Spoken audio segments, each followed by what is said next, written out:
গতকালকে মুর্শিদাবাদ জেলার ডিআইয়ের তরফে যে একটি চিঠি আমাদের সকলের মেলে এসেছে, চিঠিটা সবার সামনে রাখলাম।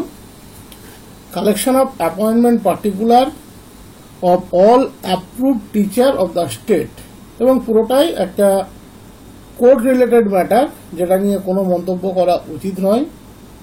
কিছু ডকুমেন্ট তারা কালেক্ট করতে চেয়েছে, কিছু ডকুমেন্ট আমি অলরেডি লগ ইন করার পর যেটা দেখতে পেলাম সেটা হচ্ছে রেকমেন্ডেশন, যে মেমো নাম্বার সেটা লাগছে, ডেট লাগছে, কোন ডিস্ট্রিক্টে সে রেকমেন্ড হয়েছিল ডিস্ট্রিক্টের নেমটা লাগছে, আর স্কুলের নেমটা লাগছে। আমরা জানি একই জেলায় একই নামে একাধিক স্কুল থাকে, তার জন্য ভেতরে ডাইস কোডটা সেক্ষেত্রে কিন্তু দেওয়াও আছে।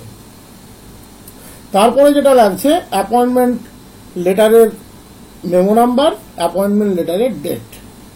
এই অবধি আমি দেখেছি এবং আমি একটা সাবমিট করেছি, সবার সাবমিট করতে পারিনি, সবার ডাটাগুলো এখনো পাইনি। হয়তো তারপরে যদি আবার অ্যাপ্রুভ্যালের মেমো নাম্বার থাকতে পারে, কিন্তু প্রথম পেজে কিন্তু নেই।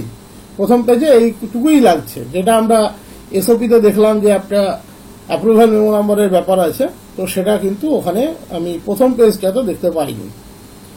তো এটা নিয়ে বলার একটাই বিষয়, এইখানে একটা তথ্য, বেশ কিছু স্কুলে যেহেতু কিছু ঘটনা ঘটেছে, তার গ্রাউন্ডে একটা তথ্য ডিজিটাইজ করতে চেয়েছে। এর মধ্যে অন্যায়টা কোথায়? এটা নিয়ে এত চিৎকার চেঁচামেচি, একে অপরের দিকে কাদা ছেটানো, 2011 আগের একটা সরকারের নিয়ে কিছু কথা, কেউ 16 সালে চাকরি পেয়েছে, তারা বলছে যে আমাদের যখন গিয়েছিল তখন সবাই হাসছিল।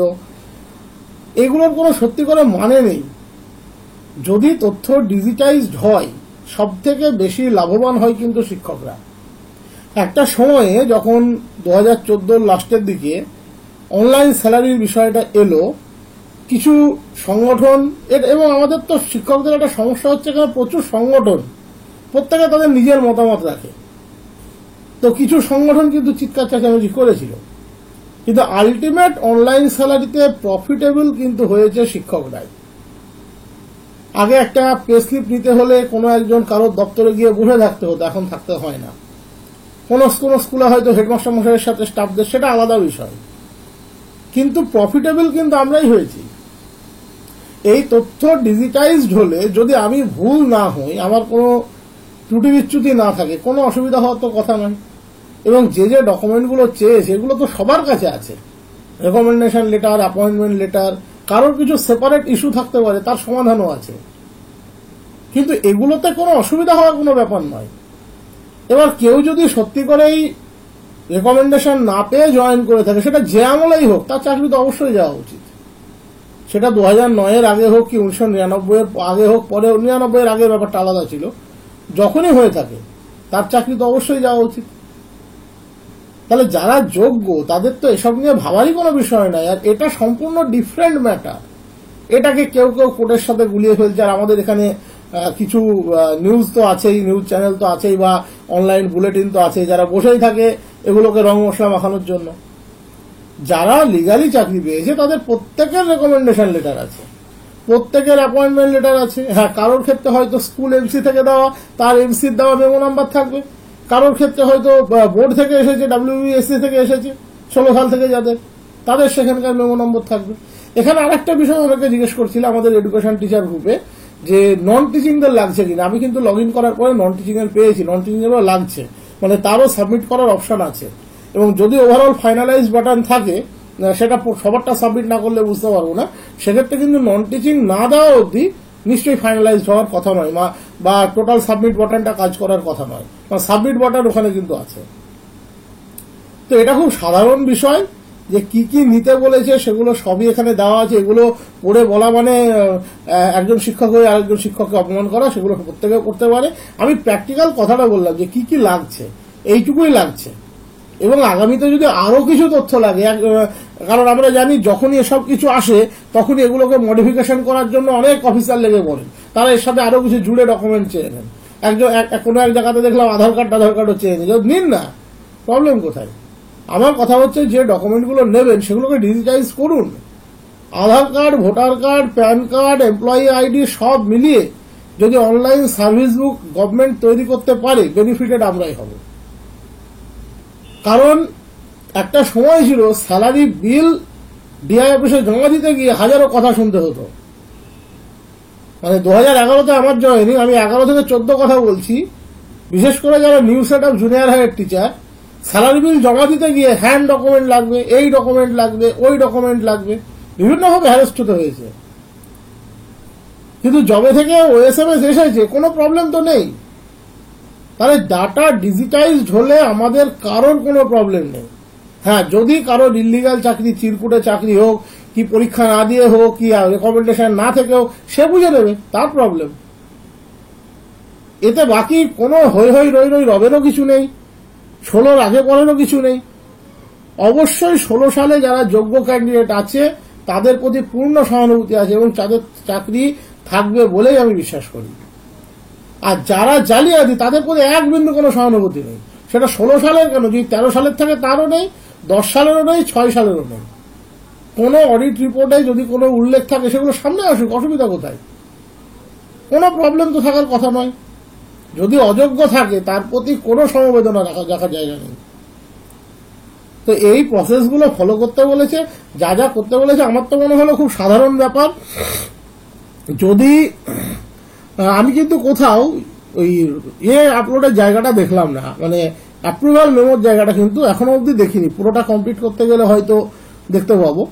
ঠিক আছে, এখানে আমি যেগুলো করছি সবই ইয়েস ক্যাটাগরির আন্ডারে। নো ক্যাটাগরি একটা ফেলে একবার দেখতে হবে, হয়তো নো ক্যাটাগরি ফেললে তখন হয়তো অ্যাপ্রুভালের গল্প হয়তো আসতে পারে, কিন্তু আমি একটাতেও দেখলাম না। এই 3টে জিনিসই আছে এখানে। এখানে বরং অনেক কিছু নেই দেখছি।